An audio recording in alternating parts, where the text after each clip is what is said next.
Hi, my name is Stacey Lynn. I spent 20 years working in local news, and 13 years ago, I married an NFL player turned coach, Anthony Lynn, and joined the world of NFL super wives.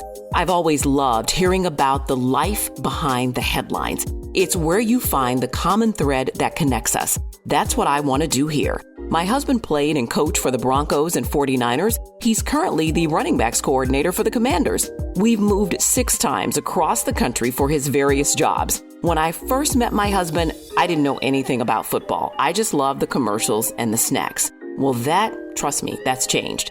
In my new NFL world, the wives became my family and confidants. It is a sisterhood that transcends teams and rivalries. In each episode, I'll talk with a significant other of a player or coach, the football wives who hold it all together. We'll get real and give you a behind-the-scenes glimpse of it all. This is the world that I want to share with you. Welcome to Super Wives of the NFL, their inside stories. Let's kick it off. We're back this week with Hayley Elwood, NFL reporter. So we had such a good time last week talking about the games of the week and the hot topics with the games. We're going to do that again. So thanks for joining me again, Hayley. Yeah, thanks for having me, Stacey. I am so excited to do this with you. It's just fun. I think both of us, obviously, we watch games, you attend games, but then to be able to talk about them too is super, super fun. And we're in the thick of it here now in week 5. We are. And we said we wanted to do this so for the people who maybe don't know football and they've watched, with other people, or if you do know it, just so you kind of have an idea of what's going on so you can talk about it. So I'll dive right into the big game of the week, which was the Cowboys game that when they went into overtime, I went to bed. Because you're bad idea, yeah. I guess. And then you woke up and there was a tie. And what were the odds of that happening? Crazy. I did not think that would happen. Crazy. We had obviously talked about that game last week in terms of the storylines like Micah Parsons coming back to Dallas and all the offseason drama that happened there and, being traded to the Packers and the Packers coming in. And the Packers had never lost, I believe, at AT&T Stadium. And I still don't think they have because they tied in that game. But for that game to go the way that it did, it was one of those games where I think both defenses just kind of, went out the window and then it just became this offensive shootout.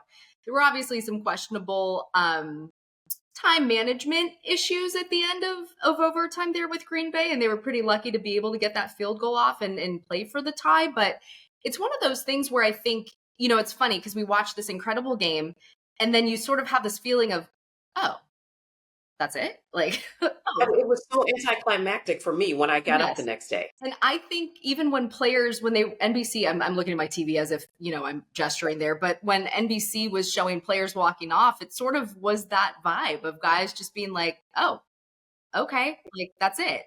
However, I do think that a tie in the long run can be a benefit for a team because that half game essentially could work in your favor if it comes down to wild card seeding or playoff seeding towards the end of the season. You have a half game up on someone because you have a game that doesn't necessarily count as a loss.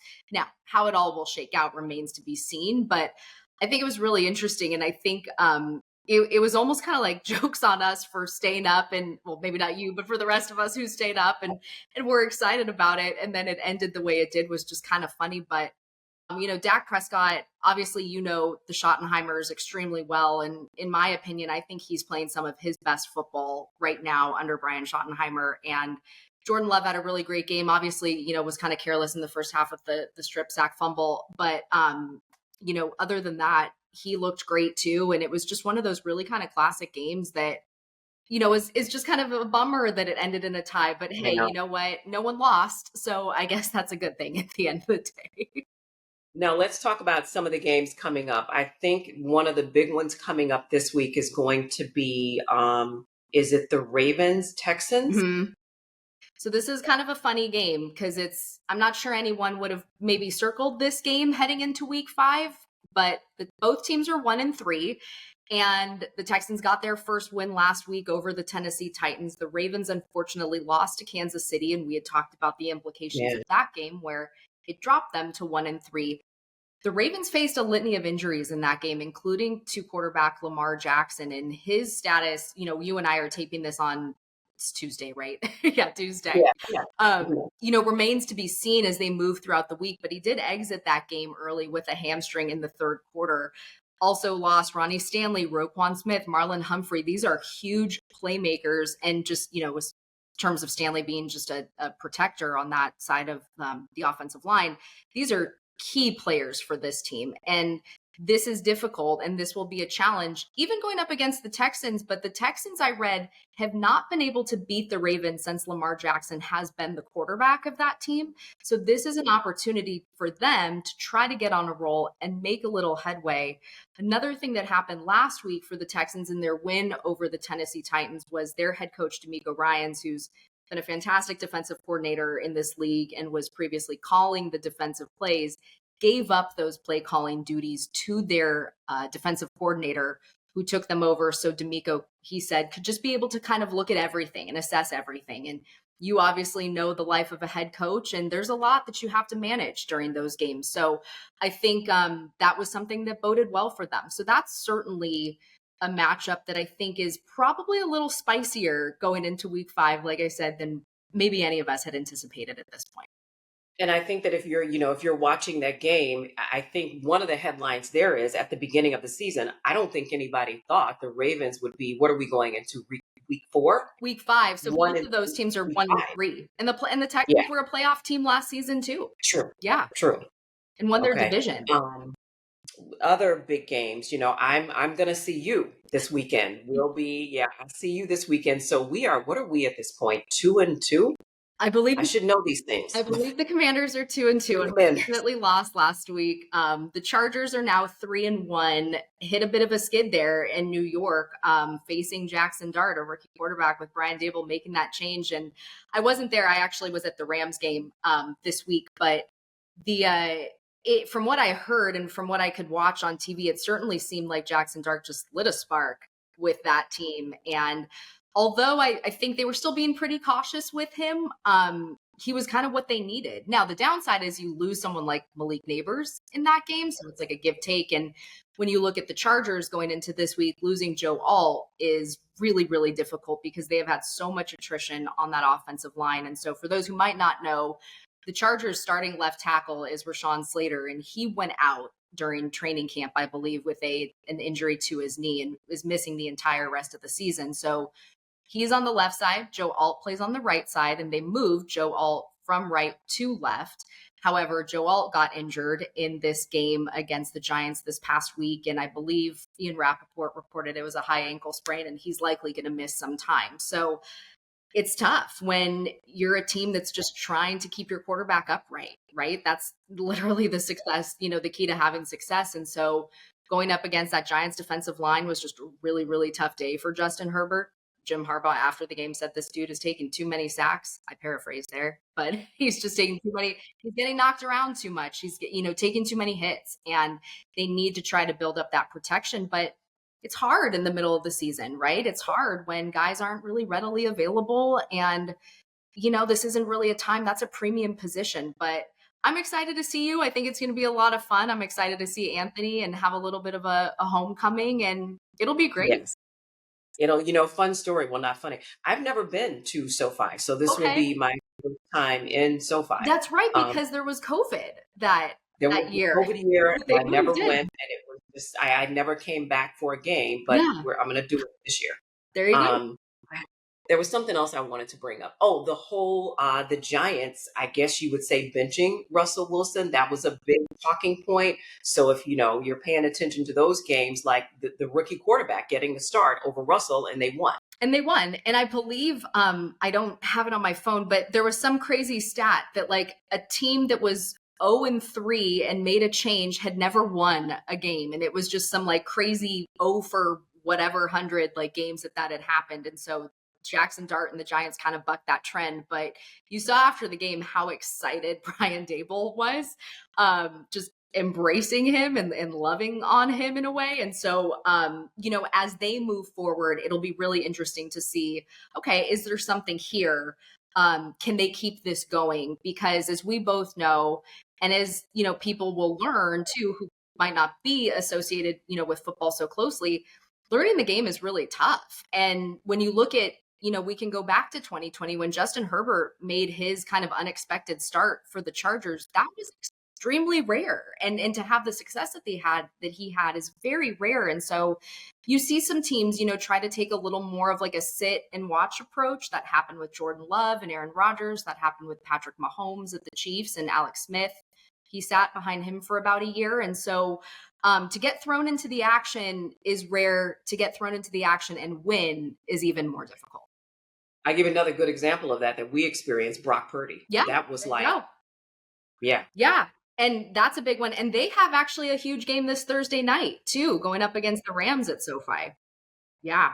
So that one too, as we've talked about, for people, if you're watching that, you get sucked into watching it on Thursday night, that could have playoff implications, right? Massive. Both of these teams are 3-1. They're both in the same division, which is the NFC West. And we kind of briefly mentioned this last week, but every division winner goes automatically to the playoffs, for those who might not know.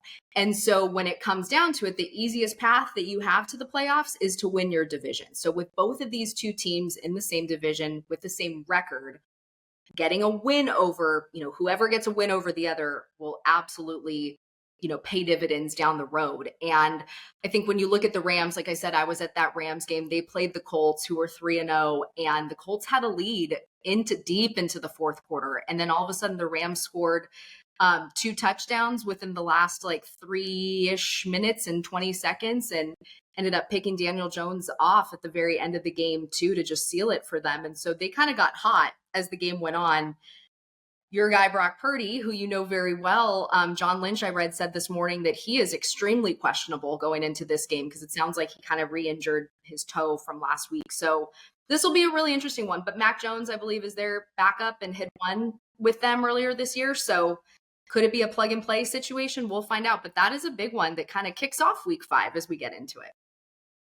Okay, now we were talking about this earlier. I'm surprised, like we're week 5 and people are already on a bye week. Yeah, isn't that crazy? It is nuts that, so as I said last week, my math isn't great, but there are 17 games now in an 18-week season. So that means that every team takes a week off at some point, and it starts as early as week 5. And to me, that just seems so challenging because you just feel like you've kind of gotten on a roll here. And I'm sure you can probably add from your perspective what that's like too, knowing that you've been around the game for so long. But we have the Falcons, the Bears, the Packers, and the Steelers who are all on a bye. And so I kind of think, okay, what is the mindset of those teams? Well, the Bears just got a huge win over the Raiders. They blocked a field goal at the end of that game. So it's like, oh, do you want to now kind of take a seat, and you got the momentum going. Right. What happened with the Packers? We know that obviously they tied and kind of left like a weird maybe taste in their mouths, and now they're sort of forced to sit on ice. The Steelers are honestly probably in the best position because they played in Ireland and they won, and we've done the international game trek, didn't play in it, but know how taxing that is. And so they're probably in the best position of having a bye, but it is really early. But I am interested from your perspective. What do you think an early bye is like? And maybe do you have a time frame later in the year that you would prefer? In my humble opinion, I don't like an early bye. I don't know, just because I think later, because the season is longer, if you're hoping to make a push for the playoffs, I feel like it's nice to have that bye in November, like the early November, late November window is, I feel like for me, a good time for just us to have a minute together. Mm-hmm. And it kind of breaks up the season and gives you a bit of a break before you do that final push, hopefully towards the playoff. Like this seems really early. It seems really early. And I think too, every team is obviously different and they make there's the adage that no player is ever 100% as soon as week 1 kicks off. But I would assume that unless you're sort of a team that's, like maybe the Ravens could benefit from a week 5 bye right now just because they are so hurt. But my usual thought process is akin to yours, where the later you go on in the season, it's probably a good break for your body to take a beat, to take a second and recharge before you make that final push. So I'm with you on that. This was fun again. So thank you, Hayley. And like we said, I'll see you. Commanders will be at the Chargers for a bit of a homecoming for us.